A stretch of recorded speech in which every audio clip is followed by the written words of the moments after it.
Welcome back to Foldra Adventure Crew. We're still in the garage working on some axles. We got the rear axle already installed in the Jeep.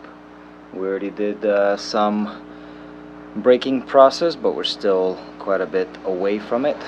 But today is probably going to be the day when we pull the front axle out and get it ready to go to a new home. So I'll be posting the for sale of the Dana 30 with ARB lockers, compressor, and everything. So that's very well built Dana 30 for like 35s. It's perfect. But we would like to go 37s because of our snow wheeling adventures that we do a lot in the winter. We need some bigger tires on this Jeep. So today we're gonna be doing re-gearing, getting it ready for paint. I already welded the sway bar brackets. I adjusted some of the coil buckets where they're supposed to go because last week I welded them on there and then did some calculations and I was off by about 1.5 inches, so I had to redo them. But that happens as long as we don't put it on the vehicle and then figure out that it's wrong. As long as we did all the calculations before it's all finished, welded and everything. But right now I'm gonna get started on re-gearing the front diff to get it to fit our new gears.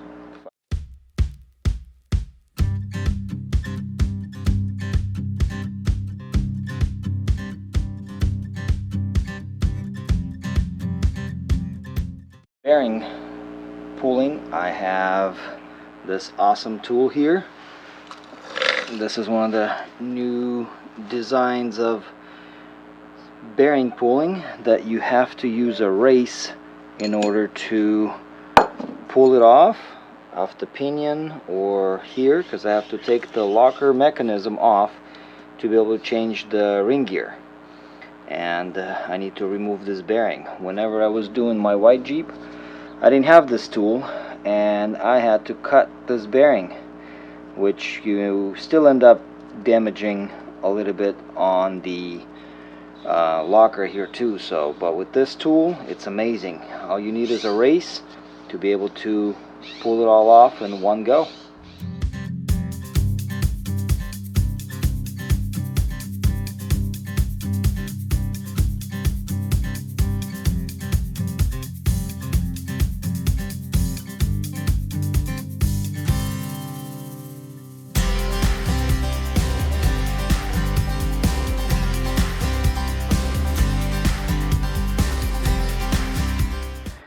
Bearing off, we got the locker actuator off.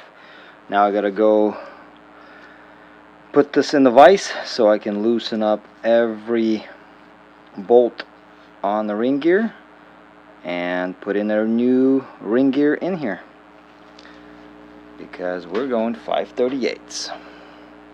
And I got Revolution gear and axle. That's what I run on my white Jeep. I had it for 2 years, no issues whatsoever. And before that I ran it on my white Jeep with 456s. I was using Revolution as well. So for me that's a really good brand. I already have close to 5 years experience with their product, and it's one of the most affordable ones out there. While I'm working on getting the front axle re-geared, my son's gonna be working on getting this front axle out of this Jeep, get it out and get it ready for a new person to use it, because today we need to weld a few little things. These bumpers that you can build for these, they have the steer box support on the outside, but it doesn't have nothing supporting on the inside. So Rough Stuff came out with the plate that goes on the inside to support your steer box. And because we're gonna go hydro assist, I just want the beefiest I can have it here without welding all the frame stiffeners, because I have frame stiffeners on my Jeep. To be honest, it didn't make huge difference, just made my Jeep a little bit heavier. So I'm gonna have Mark tear this out and get it ready for me to weld stuff in there.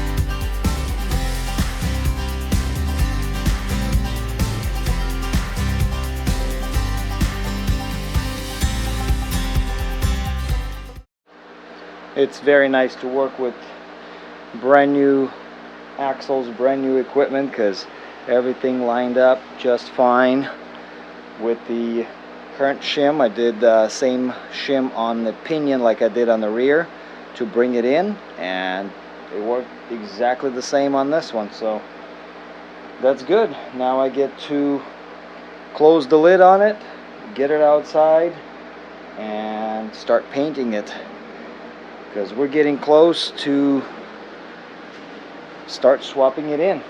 I gotta still do a bunch of things on the hydro assist and everything, but Mark's almost done getting the axle out, and after that we are gonna start welding in the rough stuff bracket for the steer box, which looks like this. We'll get that installed, welded in, and then we can work on getting the box to accept hydro assist.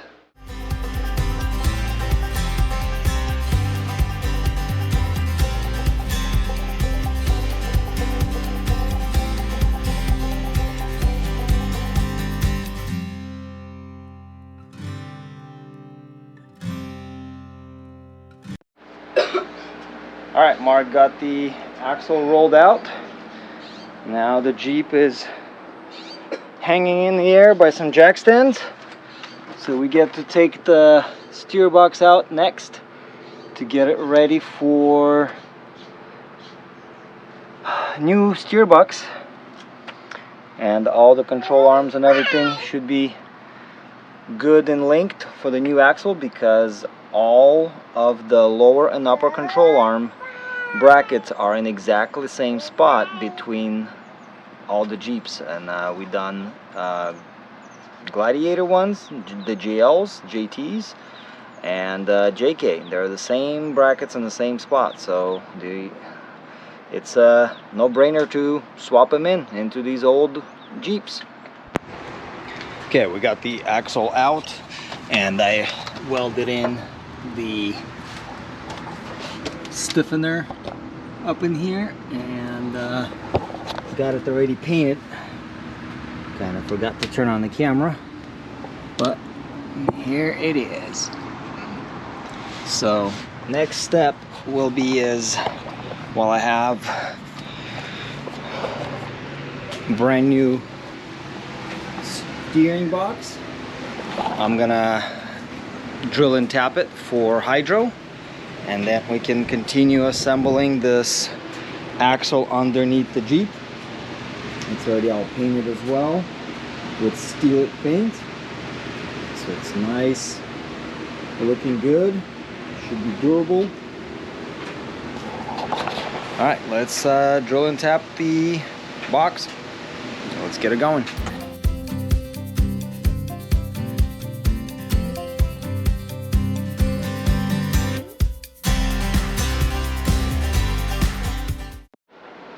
The way I'm gonna do the drill and tap on the box is not the way a lot of people like to do it, but I've done it before, works, been working for 2 years. We'll do the exact same thing. So I'm taking the brand new box, I'm gonna drill where it needs to be drilled, and then I'll tap them, then I'll use the magnet and clean up all the mess, all the debris out of there, so I don't have to open up the whole box. But if you don't like this way, you can always buy a proper box, or do it the right way, disassemble the whole thing. I just gonna do it this way because I'm doing it for myself. Just gonna wing it.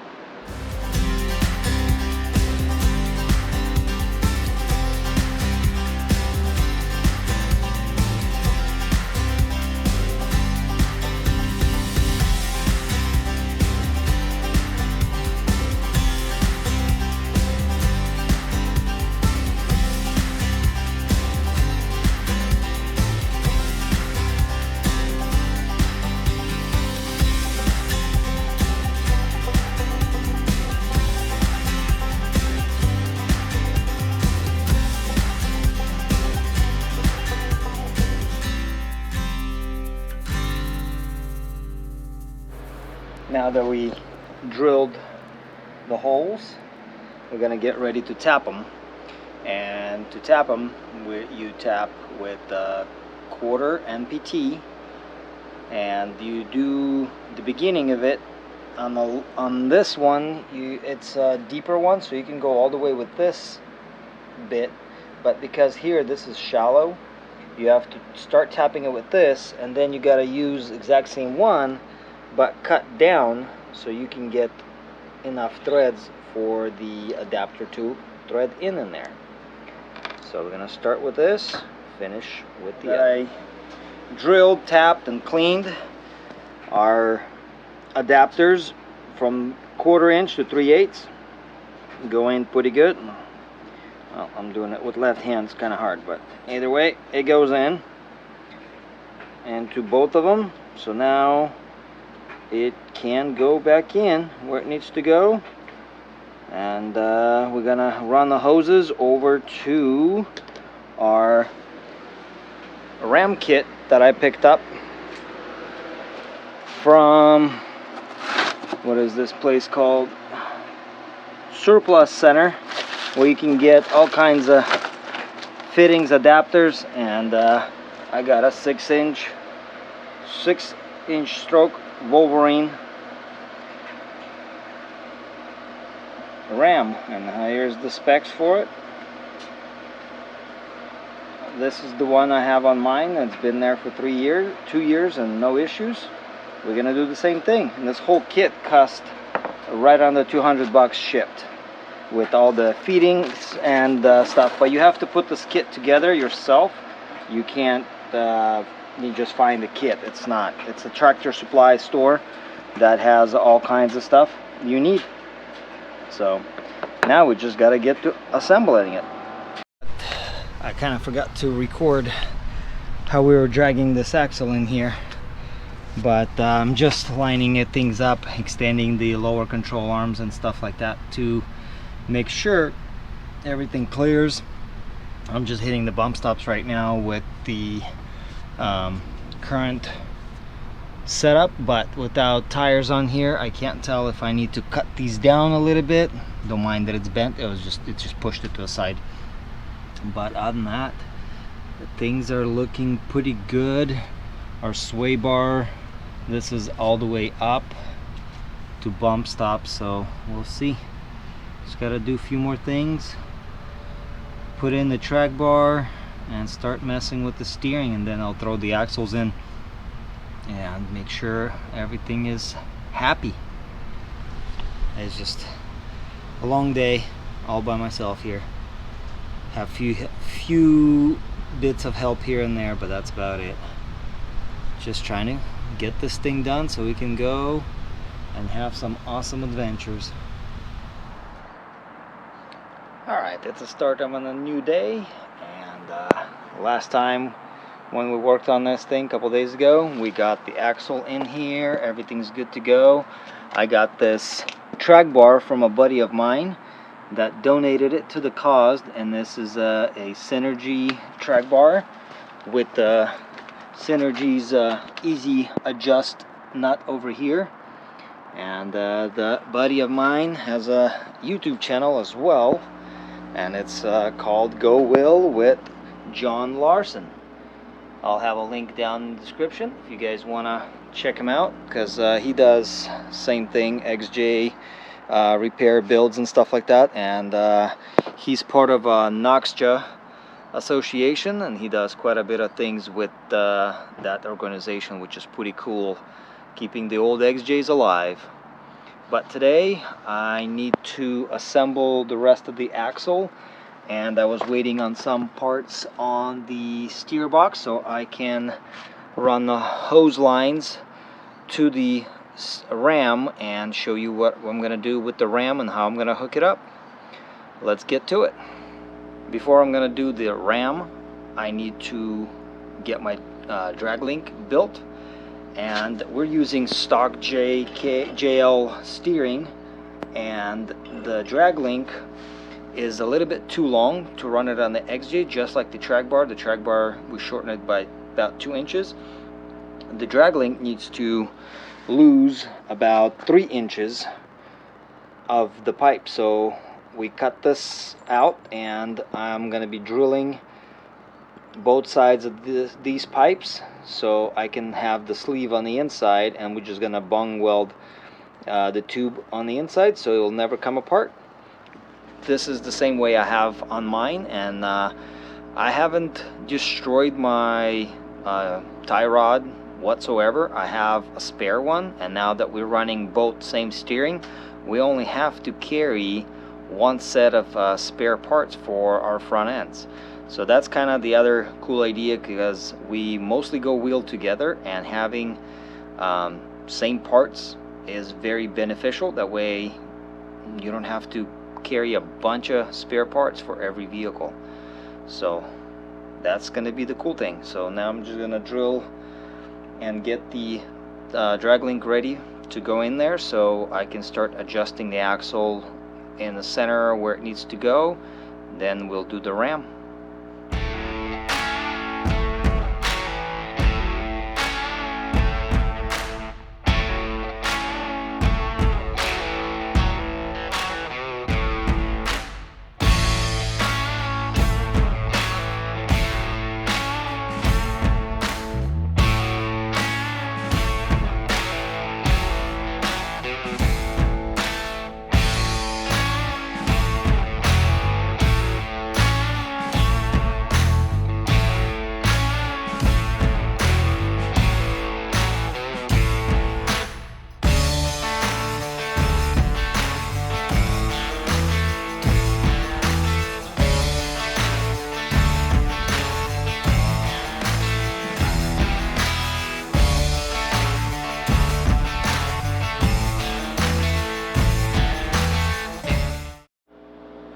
Alright, so we got the drag link shortened. I'm gonna let it cool before I paint it, but that's pretty much how much you need to shorten it from the original JT arm. So about 3 inches or so. That will put it right in the same spot for the XJ gearbox, steer box. So I'm gonna let it cool off, paint it, and mount it, because I gotta, next thing what I need to do is modify this box to accept the motor that's inside to just be one way or the other, and it's gonna be attached to a switch that's just a momentary reverse polarity switch, so you can run the motor one way and the other. So it will still use the disconnect, so this thing will move back and forth, disconnecting the drive shaft, the axle, so your drive shaft is not spinning when you are driving on the freeway. So when you want the four-wheel drive, you engage your axle, then you engage your 4x4, 4 high or 4 low on the selector, and you're good to go. On that, your drive shaft is not spinning, you're not getting the vibrations from the front drive shaft, which is a lot of XJs are suffering with that, because you hit the drive shaft here and there and now it's out of balance and everything. So to eliminate that vibration, we're gonna be using the disconnect, and that's what I've been using with mine for about 2 years. I had a few times it would not engage properly because the water would get in there. So this one I'm gonna try to seal properly, so we're not gonna have the same issues I've been having with mine. And that was just a poor fix when I did mine. I drilled too big of a hole for the wire. So now we're just gonna drill a smaller hole and use epoxy to seal it, and we should not have any issues.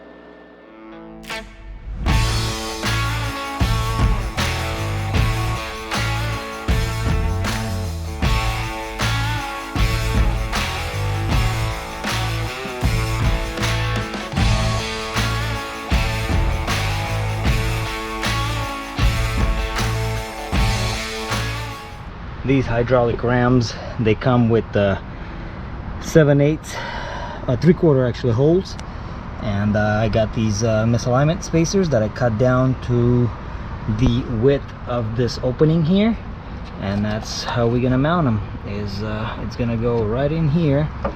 I'm gonna persuade a little bit, and we'll get it in there.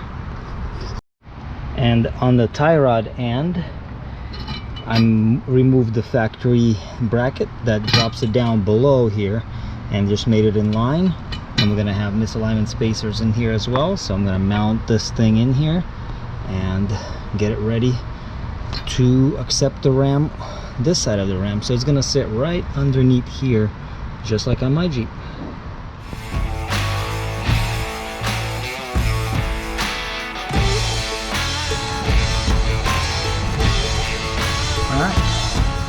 It's in there. We'll just get the misalignment spacers done and we can attach it, and then we'll run the lines up and get them out of the way of all the steering components.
We got Jeep on all of its 4 wheels.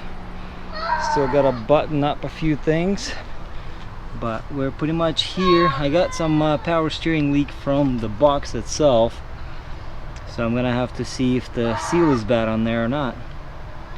So Michael, what are you doing?